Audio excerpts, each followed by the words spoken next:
Welcome, Pewter Report readers, listeners, and viewers to another edition of the Pewter Report podcast, energized by Celsius on a wonderful Wednesday afternoon. I am John Ledyard, along with Matt Matera of PewterReport.com. We are excited for this day. We are excited despite the fact that Stephon Gilmore is not a Tampa Bay Buccaneer, Matt. It feels weird. I know people are going to have to get used to it, but a high-profile, available, talented, good player is not a Tampa Bay Buccaneer. It is possible. The audacity that the Bucs couldn't get another big name guy. It was a bit of a roller coaster of emotions this morning, John, because everyone saw the news that he was what we thought was he was going to be released, and therefore the buzzers start going off, and the Batman signal gets put into the air saying, "Oh, the Bucs should get this guy." We asked Bruce Arians today about it at before practice started, and then right after we were done with all the press conferences, about 20 minutes later, it's like, oh, he's going to trade it to Carolina. So the scale of emotions was all over the place to start this beautiful Wednesday, as you were just saying. It's true. And Bucs fans, and I understand it completely, they kind of get their hopes up anytime a good player becomes available, that especially the position of relative need for the team. Yeah, because why not? That's what the Bucs front office has shown, and they were in on this one. I mean, I don't know if they were in on it to the degree that they were, ready to pull the trigger on a trade. I think it was just like, oh yeah, we'll inquire for sure. We'll look, we'll see if this is possible. We'll see if he wants to come over here for cheap. But that was it, right? Like that was going to be the extent of things, and we'll get into it. We'll get into the Bucs inquiry into Stephon Gilmore and how that kind of proceeded, what Gilmore's thought process is, why it eliminated a lot of teams, including the Bucs, basically, and we'll kind of go from there and talk about, is this a good trade for the Panthers? Does it affect the NFC South at all? That might be a bit much, but and what's the outlook for the Bucs at corner? Because we got injury updates on Carlton Davis and Jamel Dean to a degree, Sean Murphy-Bunting too as well today. So we'll talk about all that on the show today. Excited for it to all be brought to you by our friends over at Celsius. I've got the peach vibe, came yesterday. I'm very, very excited about it. You got the grape rush. Peach Vibe, cool. One of my favorites, back in stock again in the Ledyard household. Feels good. Oh, the grape rush, great stuff. That's my wife's favorite, I think. Oh, nice. But if you don't know about Celsius energy drinks, they're absolutely phenomenal. There's no sugar in these things, yet there's unbelievable taste. It's incredible. The different flavors that they're able to produce, they give you the energy that you need, but without the crash that you get from other energy drinks, and they're not bad for you. It feels like a cheat code. Kind of is a cheat code because they taste as good as they do. The Peach Vibe, strongly recommend. Very happy to have that one, rocking this one on the pod today. If you don't know about their even better product that's coming out lately, the Fast Protein Bars, the best tasting protein bars you'll ever have. I'm telling you. I mean, the white chocolate cookies and cream is the one I've got here, but the salted caramel peanut crunch, of which we also have a new box that just arrived to the house. Very, very happy about it. I think my wife is eating one a day right now.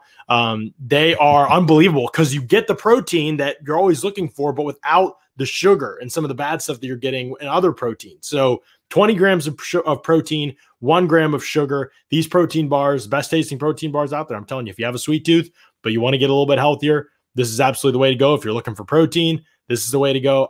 The way that they prioritize taste, but then don't sacrifice anything in terms of how good these are for you nutritionally, it's a game changer. So make sure you check out Celsius and the Fast Protein Bars as well. Really, really good stuff. All right, Matt. Let's see. Oh, the link, by the way, for those protein bars is down below in the YouTube description. So click that link. Get yourself signed up to get some awesome, tasty protein bars. Matt, this was a day where Bucs fans envisioned all the positives, right, coming out of it. Carlton Davis is only out 2 to 4 weweeks, which there was some Reddit rumors floating around. He was only out 2 to 4 weeks. Everyone's an expert. I don't know. We'll see. Sean Murphy-Bunting is going to be back by mid-season, and he'll be a part of things again. And Stephon Gilmore's come here. And we got Richard Sherman, and that was kind of in the minds of Bucs fans, I think, going into today. And that's not quite how the day went. And you can tell from the comment section, some people are frustrated. And, we'll get to a lot of these questions. We got great questions. We got some super chats already we're going to get to. But just before we dive into those, and we'll dive into those in a second, so hang tight and let us know any questions that you have related to the Stephon Gilmore Bucs cornerback situation. What were your thoughts, Matt, as you kind of heard this news? Okay, Gilmore's available. We know the Bucs kind of have a need, and we'll talk about that more too. But how did you process this from Tampa Bay's perspective? Sure. In the thought process of, could the Bucs use a guy like Stephon Gilmore? Yeah, of course. I think that's obvious. Everyone would sign up for that. He was an all-pro defensive player. He was defensive player of the year 2 seasons ago. Obviously, this guy would be a great fit on this team, with the assumption that Carlton Davis is going to be out for a long time, which we all think so. Then I immediately started thinking about salary cap situation, what type of money Stephon Gilmore would want. Again, this is before the thought that the Patriots would actually be trading him instead of just cutting him. Because if they just cut him, and some of this discussion went on in the Pewter Report group chat as well, too, is that he's 31 years old now, Gilmore. He's obviously had a very successful career, a lot of accolades. Time to get that payday. And he already got a big contract with the Patriots, but time to keep cashing in, because you can only play in the NFL for so long and at a high level. So when the money's there, take the money and run, as the song goes. So that's where obviously it would hurt the Bucs. I know they cleared some cap room when they readjusted Ali Marpet's contract, and that helped along the way with getting Richard Sherman here, but obviously still wouldn't have been enough for Stephon Gilmore. And then I don't want to say on the flip side, because they already flipped the other side, but in another corner here, I don't think there's any better team in navigating through the salary cap or putting money down the road, as we've seen with trying to get contracts for Levante David and guys like that. There's no better team to do that than the Bucs. So then I started thinking, well, what's the situation where they could get him here, put more money down the road?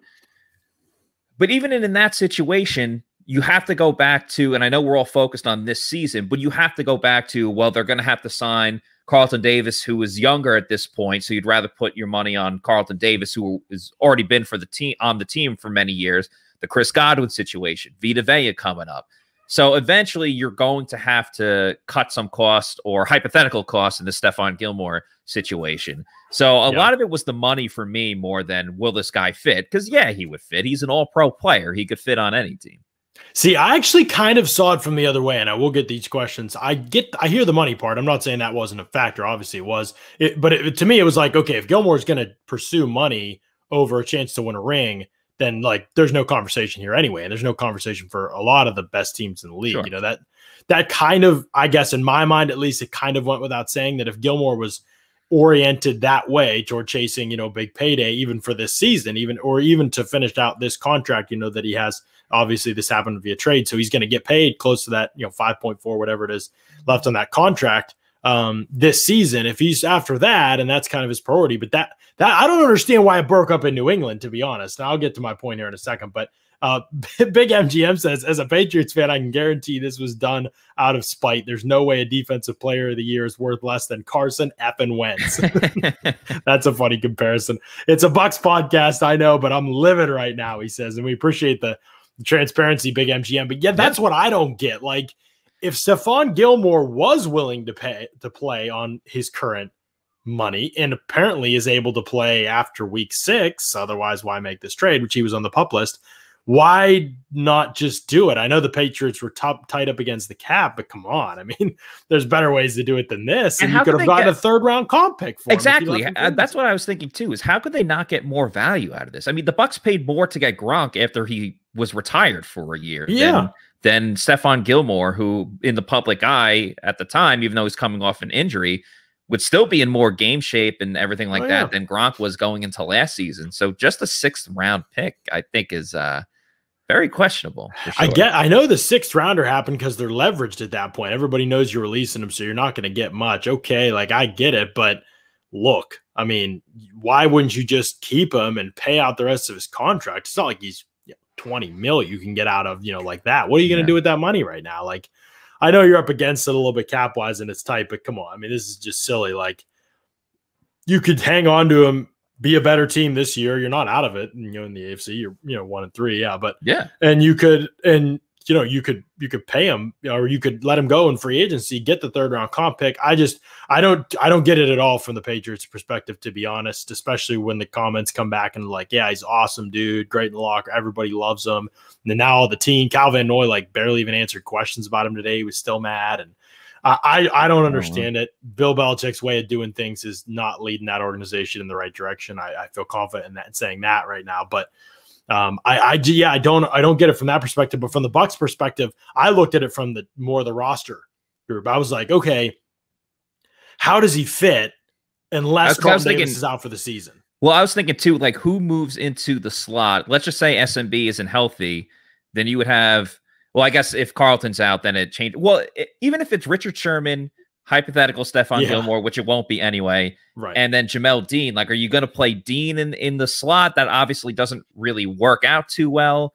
You go back to the Ross Cockrell situation. You're pretty much you have like a starting caliber corner as a corner that's not really going to see the field because you have to decide between those 3 on the outside.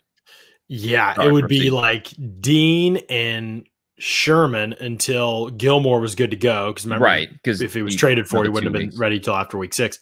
And then when Gilmore was ready to go and 100% healthy, remember, it's not like Sherman, Gilmore was coming off this injury, and so it's like, all right, is he going to be ready right after week 6? I know they said his injury has had no setbacks. That's good, but so there were like questions there just in terms of when would he actually be ready? Is it like week 7, or is it week 8, or is it week 9? Where he's like 100% ready to play like major snaps. And if that's the case, then when is Sean Murphy-Bunting coming back?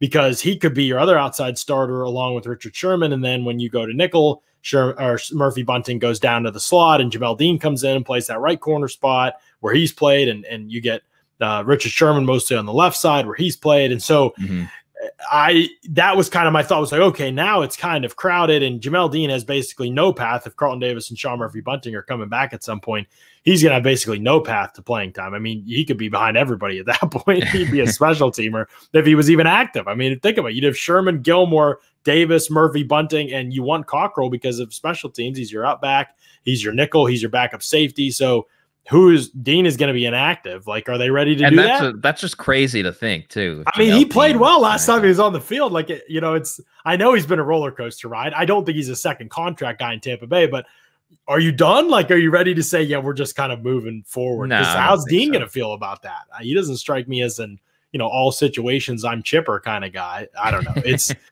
I think there was complications there too. It's like, plus Pierre Desir, I mean, this is not a D. Delaney where he's played like 4 offensive snaps and you just have no idea. Or Rashad Robinson, right. Not that situation either. Right. Like Desir started in the NFL for a long time. He's a veteran. He's experienced. Could he be this year's Ross Cockrell? Yeah, like he definitely could be though. That's not crazy though, Matt, like to say that, because he's been a good, solid player other places. So, and I don't think he's a world beater, and I'm not saying he's like clearly better than Dean and Murphy-Bunting or anything like that, but those aren't crazy outcomes either. Where like Delaney, that would be shocking. You know what I mean? If that happened, like that would be like, wow, what a, you just wouldn't have no reason to think it. So I say all that to say that I don't think that it was really a need. I know that sounds crazy, but you consider the context of everything else with the team. And it's like, I don't know, whether this was a huge need or not, especially because Gilmore would have had to learn the scheme, get healthy, finish his rehab up, get off PUP list. It was just a lot of, and then by that point, who's back? What's the situation in the room like? It just would have had to be a lot of concessions by Gilmore, in my opinion, to kind of happen here. Some people saying Bill revenge against Brady. I don't know if that means because he didn't send him to the Bucs or because I get the sent him in the division too. That's the other part of it. Like, it's not that the Bucs just didn't get Gilmore. He's in the division. The Bucs are going to play him twice a year now. Right. And some people are saying, the Bucs should have pulled the trigger on a 6th-round pick. Well, it's not just a 6th-round pick. That part wouldn't have been an issue for the Bucs. It's paying him the money. The Bucs don't have that kind of cap space right now. So for the Bucs to create the cap space, they would have had to restructure someone else, create void years, push it down the road. There's not a lot of time to do that, first of all. Second of all, they've done that with a lot of players. Do they really want to keep doing it? It's something that, they've got to kind of weigh that a little bit with this money at this point. So to trade for him would have been hard for Tampa Bay to do. It would have taken some moves. Whether they were willing to do that or not, we probably don't know. Maybe we'll never know. But it seems like it was like, okay, at what point are we going to stop doing this? Because we've done it with a lot of guys. We want to do it on an injured 31-year-old corner who is going to be a fine scheme fit, but hasn't played his best football in his career in a zone heavy scheme, who's coming off a major injury, who's 31 and clearly declined last year. Still a good player, but was not like the defensive player of the year last year. So you have to weigh all that if you're Tampa Bay when you think about making moves like that. This wasn't about the 6th round pick. It was about the financial implications of taking on Gilmore even for this year, because it would have had a ripple effect through the rest of the roster. And the Bucs wouldn't say this out loud. Like Bruce Arians wouldn't say this in a press conference too. You also have to factor in, and Arians said today that he doesn't see Sean Murphy-Bunting and Carlton Davis coming back anytime soon. And I'll put that in quotations, anytime soon. But if you feel confident enough with Sherman, Dean, if he's healthy, and Pierre Desir and Ross Cockrell as your top corners, the part where the coaching staff wouldn't say this out loud is the schedule permits the Bucs in a good situation where they can weather the storm somewhat, where you're playing Miami and Philadelphia and the Bears and the Saints up until the bye week. Like, that's a very manageable schedule, where in those 4 games, they probably should end up at like to be fair, 3-1, obviously 4-0 would be the highest. 3-1 at worst, where it's like, okay, we clearly aren't fully healthy, but we still have a good record. You would believe to be at the top of the division, unless the Panthers keep starting off on a strong pace. But again, they won't be playing the Jets, Texans, and everyone else that they beat up on this year. So I think that's an important little area of discussion as well too, that the schedule would be perfect for, hey, let's just go with who we have right now, and then let's come up with it later.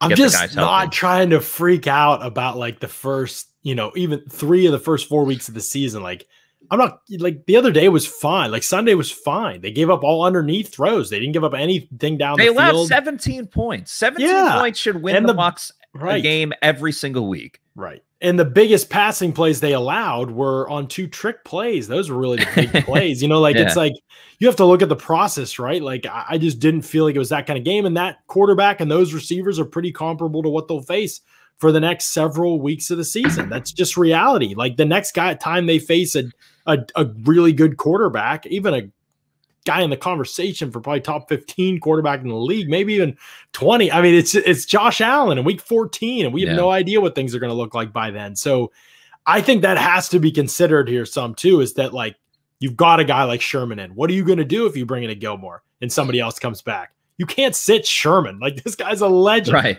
You know what I mean? So the timing affects things too. But more than anything, Bucs 7-12 says here, from the title description, it sounds like Jon and Matt have already made up their mind against trading a late pick for the only cornerback in the league to be named in the same breath as Jalen Ramsey. Shake my head.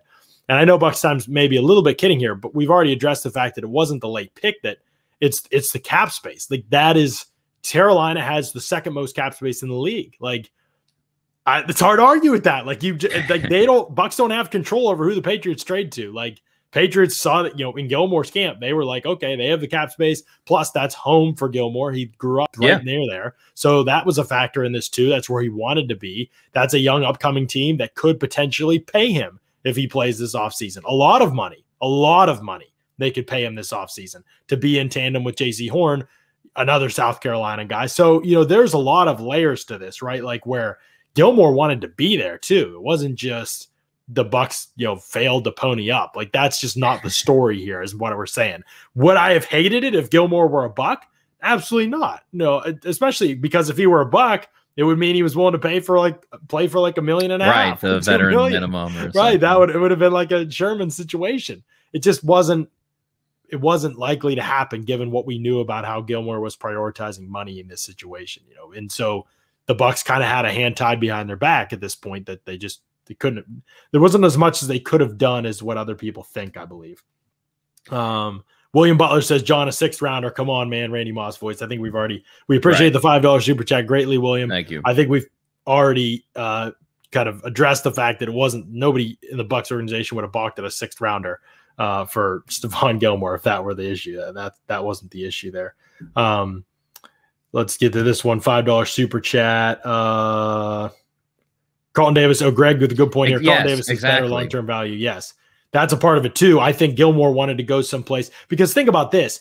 Gilmore's basically kind of auditioning for a place that he could be long-term. So he's kind of got it in. And if he's not, then he gets to go choose from his other places too. And he gets to hit the market still probably, but he's got that place that's like, I want you, that he's already at. That wasn't going to be New England.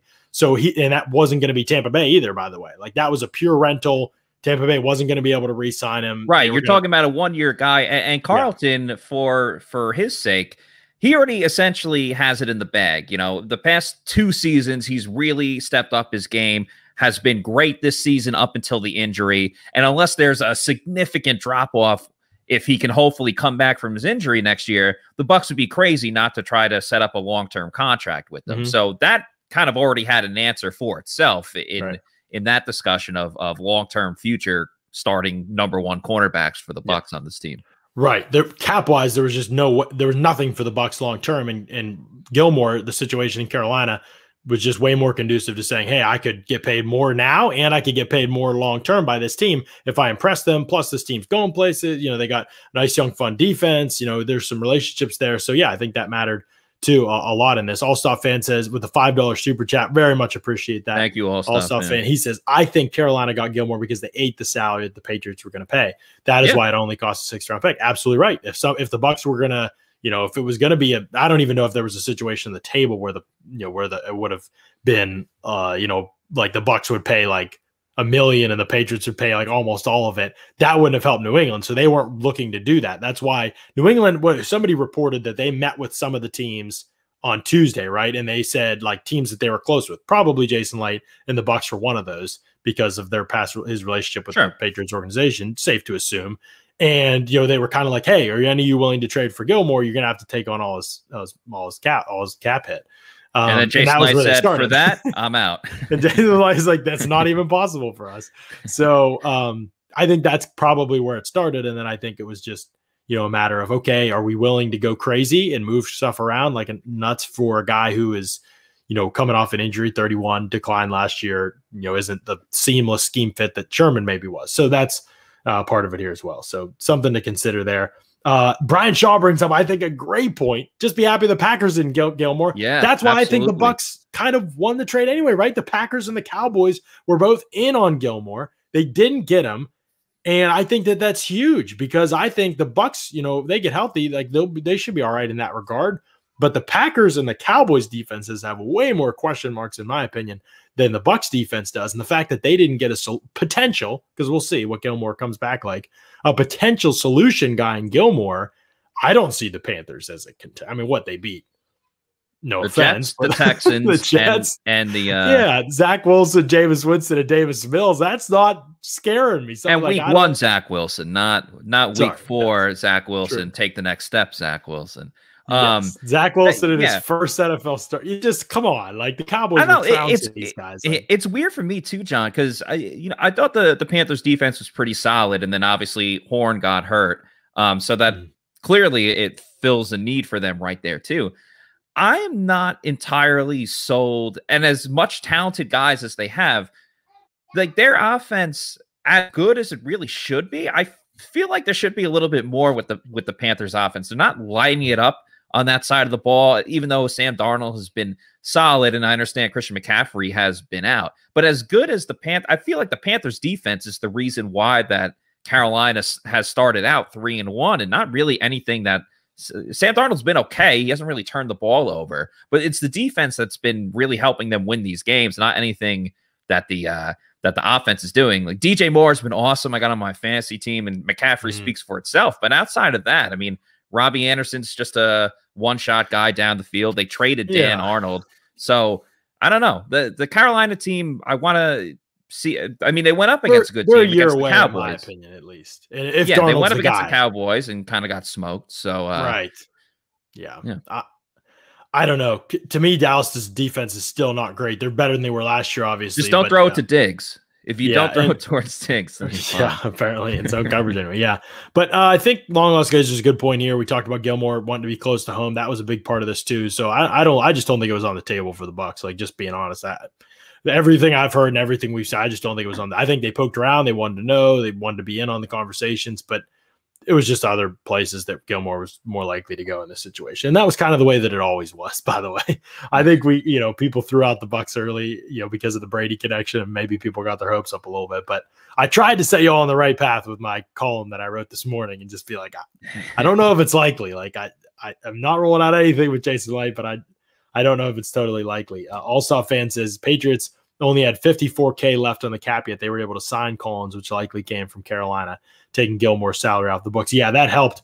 But man, if you want Jamie Collins bad enough, if you're the Patriots, to part with a guy like Gilmore, I just think that's crazy. Collins is so cooked, and I just don't get why they keep bringing him back. I know he plays better in New England than anywhere else, but just feels a little bit goofy to me.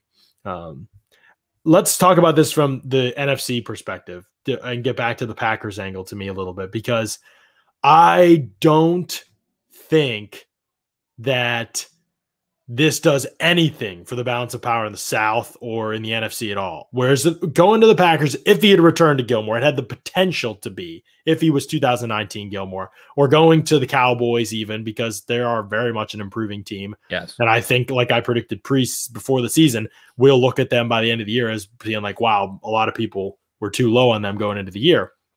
I think that it could have really helped those two teams in positions of tremendous need. The drop off for the Cowboys after Diggs, and we'll still even see what Diggs totally becomes, is pretty significant, as we saw in week one. And the drop off for the Packers after Jair Alexander is extremely significant. We'll see what Eric Stokes can be. But to me, that is a big win for the Bucs that he didn't end up in either of those locations.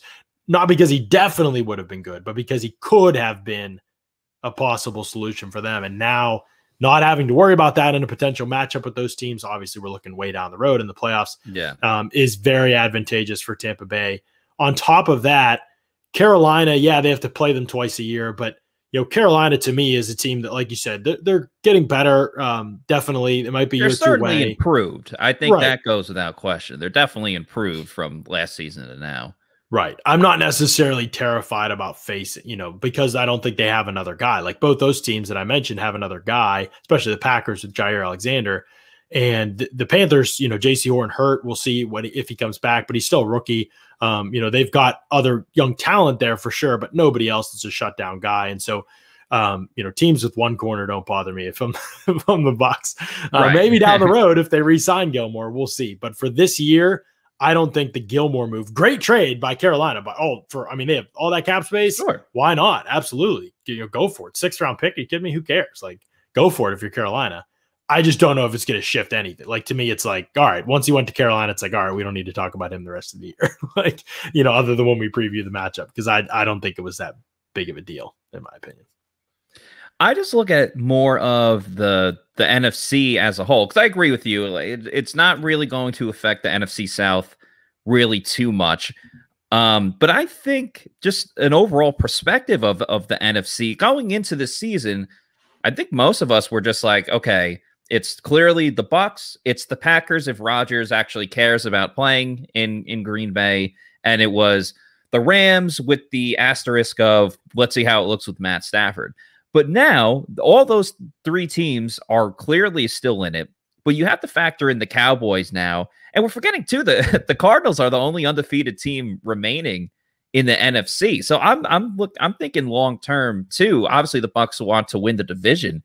I could see Carolina maybe sliding into one of the last wild card spots because again, that NFC West is really good. The Niners once again have fallen into the same issues that they get into every single season, which is the injuries, and they don't know Jimmy G doesn't look like he's going to play. Yeah. And how much do you really trust a rookie quarterback?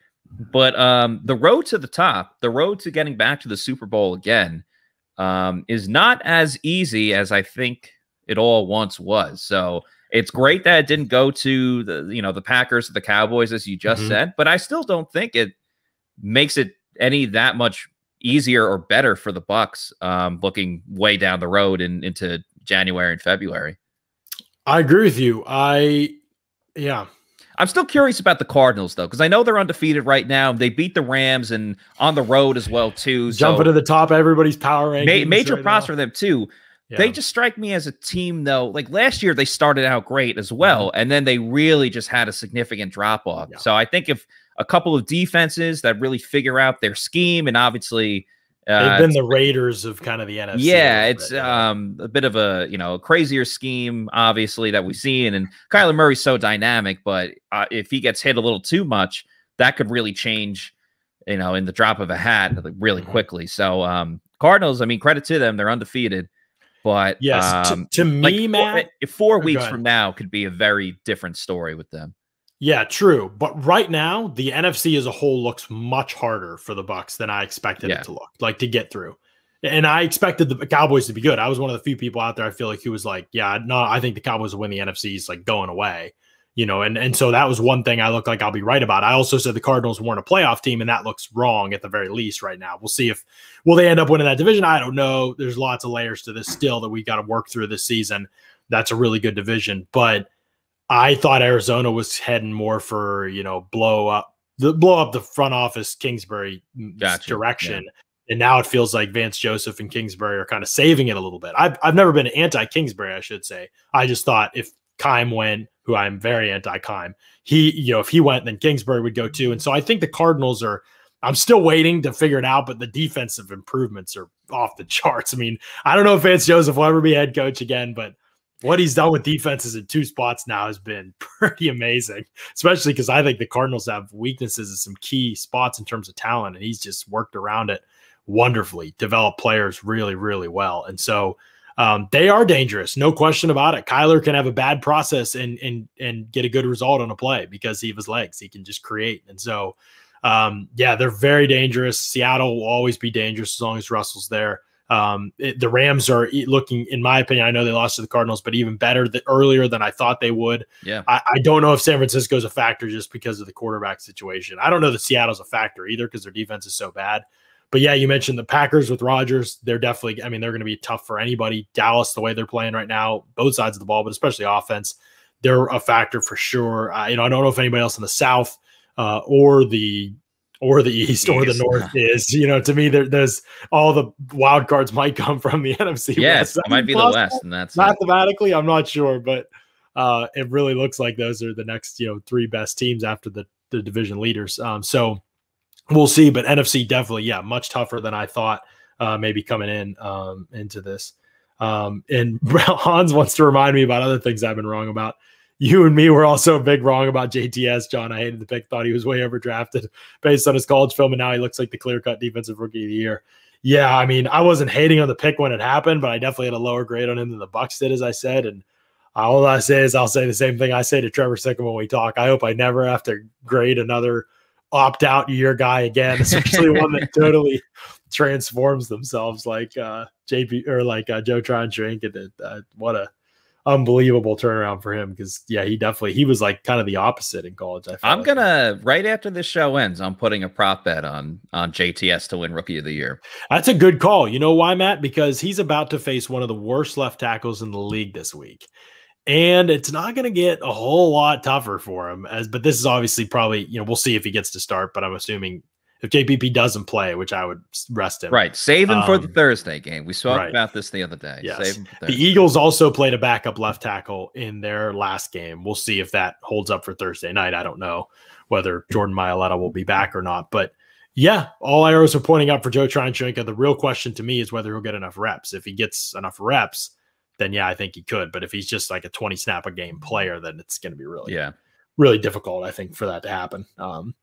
Hey, Matt, I don't know if I've told you about this or not, but Underdog Fantasy, they've got these unbelievable games going on right now, including these pick'em games that you can check out. On Underdog, you can select over or under on players' stat lines. Get a pick 2 correct, and you can triple your money. Get a pick 5 correct, and you win 20 times the amount of money you enter with. It's simple. Go to UnderdogFantasy.com or download their app, sign up with the code PEWTER, P-E-W-T-E-R, and build a pick'em slip in seconds. They're going to give you a free $10 when you sign up and make your first deposit. So download the Underdog Fantasy app, sign up with the promo code PEWTER, P-E-W-T-E-R, get your free $10 today. You can put that down. Boom. You can also enter. They have these awesome, they have an in-season best ball league going on. That's tremendous as well. You can check out, and those entries are $10. You get into those things for free with chances to win a ton of money, and it doesn't cost you anything. It's just simple. You put in that promo code Pewter, boom, you're signed up, you're in, and you've got a chance to win a lot of money without spending any of your own. I don't know who wouldn't take that. Plus, it helps your boys out at Pewter Report when you do that as well. So definitely check out underdogfantasy.com. Plus, it's just fun. The layout of the site is great. Yes, that's what I was going to say. The layout is great. You can get to everything so quickly. You don't even really have to think twice about it. It's all on display for you right there. Yeah, I love picking the head-to-head matchups. It's the game within the game, which I think makes it so much more fun than even just, you know, your typical lineup that goes on. And you can get the best of both worlds with that too, which is awesome. So definitely check out Underdog Fantasy. It's a great website. Yeah, and I am sorry, Greg, that it is only in the United States. I'm sure, I know they want to be more than that. There's rules and regulations and all kinds of stuff they got to kind of adhere to with all that. So Han says you can't put JTS on the bench when JPP comes back, not with the way he's been playing. I kind of agree, but I don't know how you handle it. It's tough. What are you going to do? What if he has another 2-sack game this week? Let's just say hypothetical. We talked enough about hypothetical. To me, that won't phase the Bucs, I don't think. If JPP plays, let's just say Thursday, it's like, all right, well, JPP is the man. Yeah, I think if JTS could have a 3-sack game and they'd still start JPP if he's ready on Thursday. Like I mean, I get it. Like JPP's not a slouch. Like he's a good all-around player. You know where the bar's at, and you still feel like they probably still feel like they can use Joe Tryon-Shoyinka a lot. But it's hard. It's difficult. You got to figure out ways to get them on the field more without sacrificing yourself in other areas. It's like on offense when you have teams will manufacture touches for their skill players just to make sure they get the ball in his hands. The Bucs almost have to do that on the defensive side of the ball with just making sure JTS is on the field. Right. And I think Shaq Barrett's played a lot better than people are.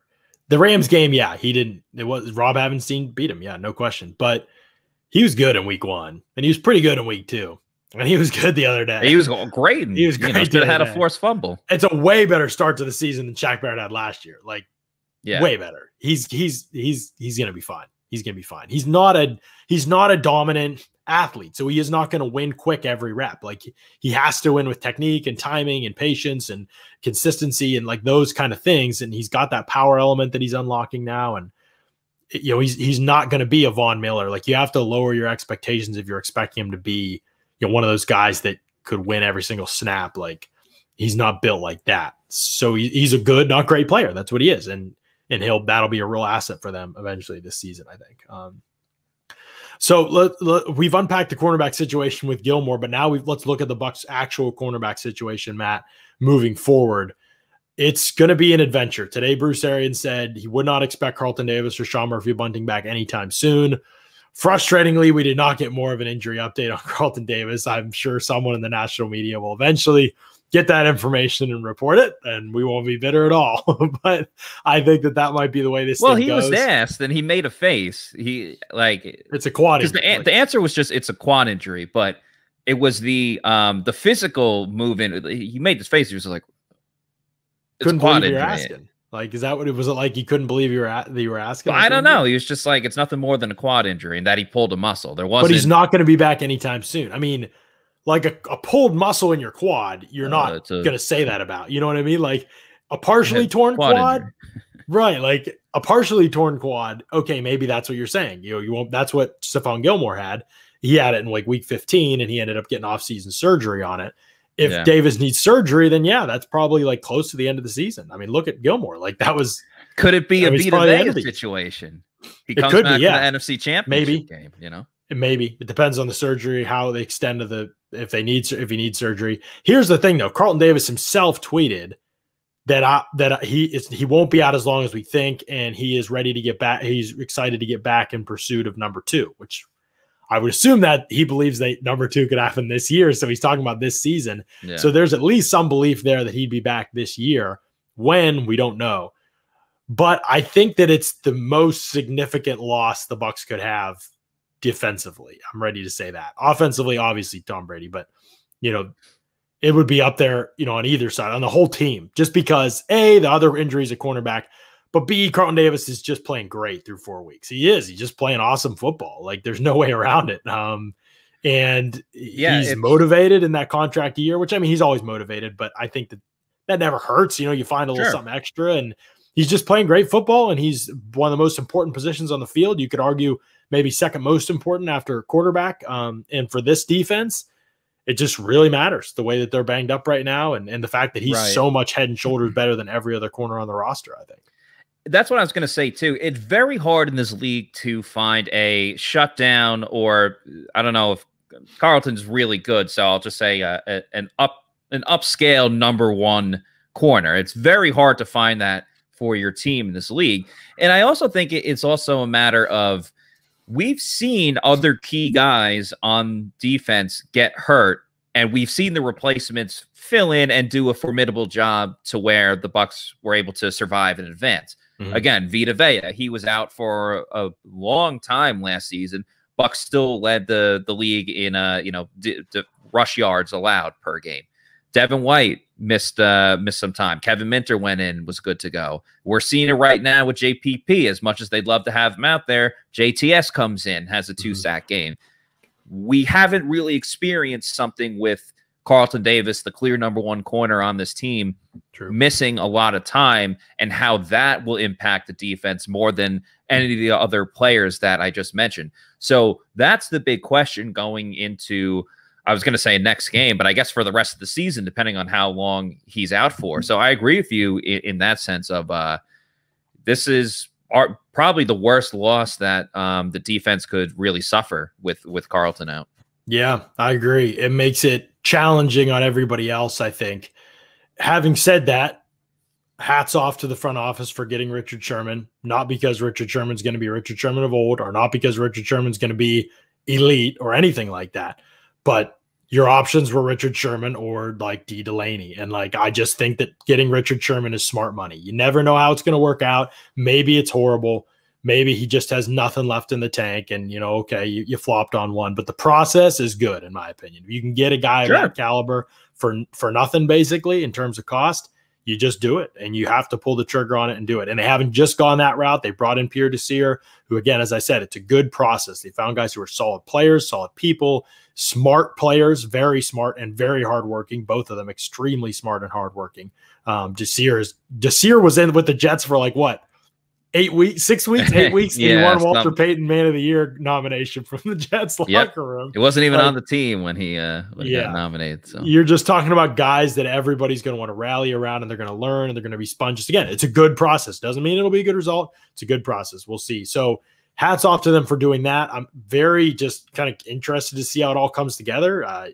It's not crazy to me to say like Desir could be more reliable than Jamel Dean, not as talented as Jamel Dean. I think Jamel Dean's still going to start, but this week, if Jamel Dean's back, you're probably looking at Dean on the right side and Richard Sherman on the left side in base, and your Ross Cockrell comes in the nickel, and nobody sliding like with Sean Murphy-Bunting where he'd slide from outside inside.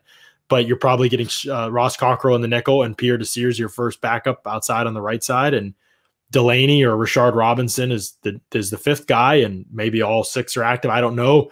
We'll see, but that's probably your group. And so that's it. There's not much else they can do. There's not a lot of big name guys out there. The one big name guy that got traded. There's only so much you can do. You can't. You can prepare for injuries as much as you can, and that's why you build depth to begin the season. But after a while, you just got to put your hands up and say, we did our best with the players that we have. Yeah. I mean, if you lose three corners to injury, you lose three, it's hard. Yeah. And Winfield's out as well. And obviously Edwards will replace him, and the Bucs probably know what they're getting there. Some good news though. I mean, I shouldn't say good news. That's not fair, but Will Fuller is not going to play in this game for Miami. And so because of an injury, is on injury reserve with a broken finger or something like that, I think. And so that's a deep threat off the board for Miami. They traded Jakeem Grant, another one of their offensive weapons. Devontae Parker's still there playing well. Jalen Waddle, obviously another deep threat, hasn't really been used that way. I think he had like 12 catches for 58 yards in a game this year, Matt. Jalen Waddle, like, what are you doing on offense that Jalen Waddle could possibly get 12 touches and only have 58 yards? One of the most athletic humans in the world. Right. Come on. Like, I still think about that national championship game where he was like clearly not 100%. I think he was coming off a broken leg or whatever. Yeah. And he made some receptions, but I was like, oh my God, like I feel like his leg is about to fall off. Like, how is he, like, why is he still playing in this game? They were up by like 50. Whatever. Oh, I remember the game you're talking about. Yes, I remember that. But I say all that, the Bucs, I think they could start 3 D Delaney's in this game. And no, it's not disrespectful to Delaney. 3 unknowns at corner is what I mean in this game. And I would still pick them to win by double digits because I think there's just that much of an advantage. Jacoby Brissett at quarterback has been just not good for Miami. No. The offensive line is in shambles. 4 of the top 6 snap getters for their offensive line this season are what I tell you, 47 grade or below on Pro Football Focus. And even if you don't take that as gospel, you don't have to watch much Dolphins tape to see that those grades are pretty spot on.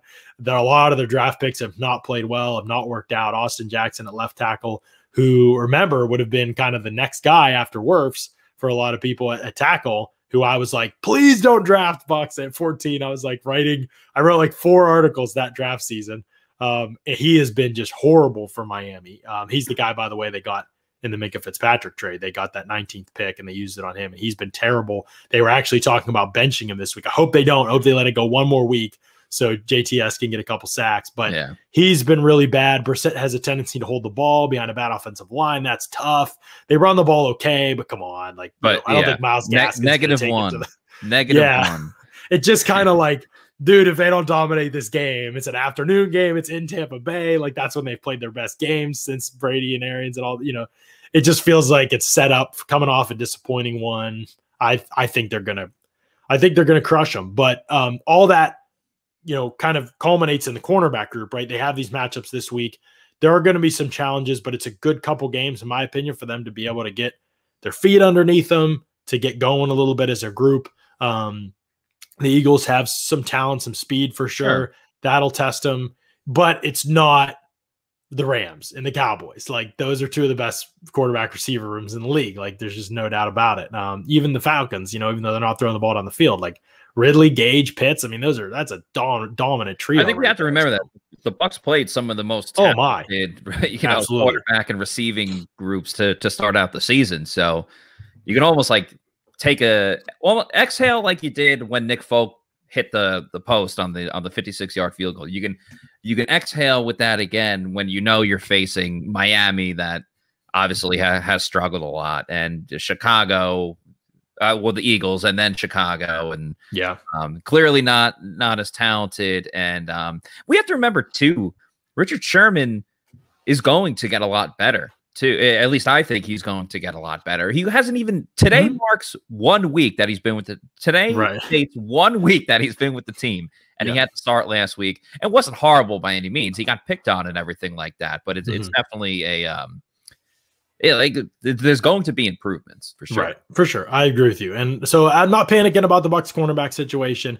And I'm definitely not panicking about my finances, Matt, because I know, just everybody in the chat should know, that if you're looking for places to invest your money and your finances, there's no better place to do it than Muni Financial. At Muni Financial, we help you live in the now. Congratulations. We're so happy for you. Thank you. And even though the now may feel very different, you still need to plan for the future. How's retirement treating you? Oh, just fantastic. I know I say it all the time, but you really got to come up to Colorado. Let's do it. All right. Yeah. We can help you develop that plan to keep you on track, so you can still prepare for tomorrow, today. Muni Financial. Plan ahead, stay ahead. Managing your family's wealth means more to Muni Financial than simply allocating your assets. It means legacy planning, brokerage and advisory services, retirement accounts, college savings accounts, and insurance services with Muni Financial. You can see on the graph there some of the things that they offer if you're interested in that, and if that's something that you think they could help you. But with 40 years of experience, let Muni Financial help you plan ahead and stay ahead. Call Muni Financial at 800-868-6864 or visit Muni.com. Scott always highly recommends the work that they do at Muni Financial, as he's an investor there. And so take his word for it. Really good stuff from them. All right, Matt, we've talked about this cornerback situation enough. The safety situation, I think we know Mike Edwards well enough to know and feel confident kind of about what he's bringing to the table. And so I'm excited to see him get more opportunity. I'm also excited to see more snaps of Jordan Whitehead, who I feel like has been one of their best players. Even though we talk about Miami and all the weaknesses and all they're talking about. Who are we going to play at quarterback? Who are we going to bench our first round pick left tackle? Are we going to change play callers? Those are the questions that Miami's fielding this week. We're talking about who's going to be, the starting right cornerback basically for this team right now. And so I still think that the reality is you're playing a team and you have 4 of 5, your 5 starters in the secondary, basically. I guess you could say if Dean comes back, that technically he's a starter. And so, maybe you consider that. But Dean and Whitehead are probably your only full-time starters, and they haven't had their top 5 together in a game this season. And it's just revolving doors in a position group that requires a ton of communication, and it will present challenges. Luckily, like we said, they're not playing, the 3 best teams in the NFC or anything coming up, but it presents its challenges that they've got to get sorted out. And I think it'll be one of the most watched coordinators in the league will be Todd Bowles, highest paid defensive coordinator in the NFL, potential head coaching candidate. How is he going to use this group? Is he going to play more man coverage, try to simplify things for people? There's still plenty of communication involved. He's still going to play a good percentage of zone. I mean, it's Bowles. He's going to. So, yeah, just how does he work with this group? It's going to tell a lot, I think, about Bowles and how much he's able to coach up guys that have barely played together, and especially because Carlton Davis and Antoine Winfield are like the top 2 communicators. And it's huge for Whitehead too, right? He's going to be a contract year, and now he's the leader. And you look at that Rams game, the deep ball to Deshaun Jackson, the touchdown that he scored, a big part of that was the miscommunication on the play, and Mike Edwards was involved in that. And as effective as Mike Edwards is, and I like him as a player, we obviously all know how good he is at creating turnovers. Even in that game with the 2 pick sixes against the Falcons, I think he played 54% of the snaps. So he's still going to be in an elevated role where he's going to have to play, I would imagine, at least 90% of the snaps. So that's even more of an upgrade for him that we haven't really seen him do too much in his career. So that's something to at least keep in mind going into this game. I mean, it doesn't matter who your opponent is. It's the NFL. Everyone's paid to go out and play games and attempt to win. So it's another type of situation where the Bucs just can't expect to go in and just dominate. Because again, that week 2 game against the Falcons, Atlanta cut that to a 3-point game in the third quarter when it was well thought that the Bucs were going to run away with it with the way that they played in the first half of that game. It's definitely something to keep an eye on. I really like Mike Edwards, and I think that he, could really have a great game, but playing in a starter's role is not something that he's done a ton. He's been, placed in certain situations and excelled with them. He's passed those tests, but this is another one for him. Right, for sure. There's a lot to look forward to with this group. I am very curious to see how it all comes together. I'm honestly kind of curious to see what Pierre Desir looks like. I thought it was cool. He got targeted. He got targeted, I think, 3 times in that game against the Patriots. And he the first one, he was okay. It was a stop route coming back to the quarterback. All right. He just makes a tackle. Second one, he's tight. Like, he gets there right as the ball arrives, and it's like a catch, but it's a contested catch. Third one, he jumps. So he's ready for it. He's looking for it. He's ready for it. He jumps the route. He kind of was caught between tackling the guy. I think it's, product of not playing or being in football mode, really. Remember, he wasn't in camp. So, this is a guy or he was in camp, I guess, but this is a guy who hasn't done much either. Came after the season started. Right. After the season started. And so now he was kind of caught between tackling and trying to go for the interception. And, do I want to go for the hero moment or miss this? And then this guy runs for a touchdown, and he kind of didn't do either, but he could have pick sixed it. And I like the process behind it. Just intrigued. I'm curious to see how he does. I've long watched him, and I thought in zone heavy teams when he was in Indianapolis, he did some of his best work. And so he's not going to mirror and match on an island anymore. Neither is Richard Sherman. I think Bowles might be a little bit limited in how much man he can play. We'll see how he navigates it. It's going to be fascinating, fun stuff to watch. We're coming back on the podcast tomorrow, Matt, 4 p.m. Eastern. We break down this matchup between the Bucs and the Dolphins in depth. I know no one's even thinking about the Dolphins. It feels like this. No one. We talked about the Patriots for days, and now we're talking about Stephon Gilmore. And now it's oh yeah, they play on Sunday, against another team, a real team, kind of. And so we're going to talk about this matchup in depth. There are a couple things about the Dolphins to be aware of, and obviously as the team, you don't take anybody lightly. But for us in the media, it's our job to tell you, hey, it's going to be close. Bill Belichick's not going to get smoked by anybody, which, if you remember, I told you. it's also our job to tell you, I don't really see how this one's close. That's what I'm telling you this week. Always keep it 100 with you. And so we'll break all that down tomorrow, go in depth on the matchup with those, with the details and the stats and the player matchups like we always do. Always a lot of fun information and kind of trying to out nugget each other for those ones with what we can dig up. So that'll be a fun show. And then Sunday, we're very excited. I'm thrilled about Sunday's show. We've got 2 game day shows in like a 4-day span, because the Dolphins show is going to be 1 p.m. So we're going to have the pregame going before the Dolphins game. We'll release times and information, all that stuff to you here soon. But we'll have the pregame show going for the Dolphins game. And then the live in-game stream is going to be going for the duration of that 1 o'clock game against the Dolphins. So you can watch that game with us, basically, as Paul Atwell and I kind of break down the X's and O's, the schematic things, the player performances, all of that while the game's happening. We had a ton of fun on Sunday night with the Bucs Patriots game. And so Paul and I will do that with you. And then I'm pumped to announce, for the first time, I think that we've announced it, Trevor Sikkema is coming back to join me for the Thursday night game against the Eagles. Yes, Trevor and I will be on the live in-game stream for Thursday night against the Philadelphia Eagles. He is geeked about it. He can't wait to get in there. And we're going to be with you throughout the entire game, breaking everything down, talking about the matchup as it's happening, giving you play-by-play. And it's going to be probably the most humorous broadcast we've done this year. We'll let loose a little bit, as Trevor and I always do, but it's going to be a lot of fun on Thursday night. He's looking forward to it, and we're looking forward to having him back on the show for sure. So that's exciting. I didn't even know that. I'm pumped. Yeah, right. Greg says, Lenny or Trevor? Yeah, no Lenny segment again. Actually, I'm going to try to do Lenny tomorrow on the show, because there was a lot of good things, and I want to make sure we're being fair and pointing out good things for Leonard Fournette as well.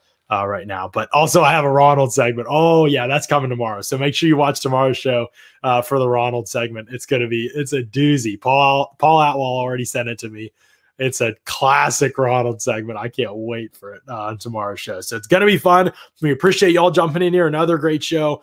Always thanks to y'all. You guys have elevated the numbers on YouTube. Keep subscribing. Keep sharing with people. You guys are the best way that we get out there to people. Subscribe to Pewter Report TV on YouTube. Tell other people to subscribe. Keep coming in here and giving us this kind of attention. We'll keep doing more. Scott and I talking today. What more can we do? How can we do more for our YouTube viewers? And that's going to be coming at some point as well, too, when we get all the equipment we need to be able to do more. So we appreciate y'all jumping in here and always supporting us. And we're excited to be back tomorrow on the show to preview Bucs Dolphins in depth. It's going to be fun. Matt, do you have any final words for people that you would like to say before maybe you do your sign off? Just peace and love. I don't know. You kind of cut up there, so I don't know what you totally said. Oh, I just said, do you have any final words for people before you do your 2-sentence sign off? No, not really. I'm actually curious what the spread is. I haven't checked the lines yet, but I would imagine this game, it has to be, I'm going to guess right now. I haven't checked yet. I'm not looking on my bookie. I'm just looking on my phone. I'm going to guess it's definitely at least double digits. I think it's going to be 14. Minus 14. It's 10? Oh, okay. Wow. Really? It's 10 right now. Yeah. Will it move that much? I don't know anything about betting. Probably not that much. Okay. But I know there's who was it last week? Someone was it was the Bills Texans. The Bills are like a 15-point favorite. So I thought it could have gone towards that way. But all right, that makes sense. All right. Well, sounds good. For Matt Matera, I'm John Ledyard. Thanks so much for listening to another edition of the Pewter Report podcast. Out. Would have been nice to do some more Happy Gilmore references and Gilmore Girls references if Stephon Gilmore came to the Bucs, but it'll be better for Tampa Bay in the end. Out.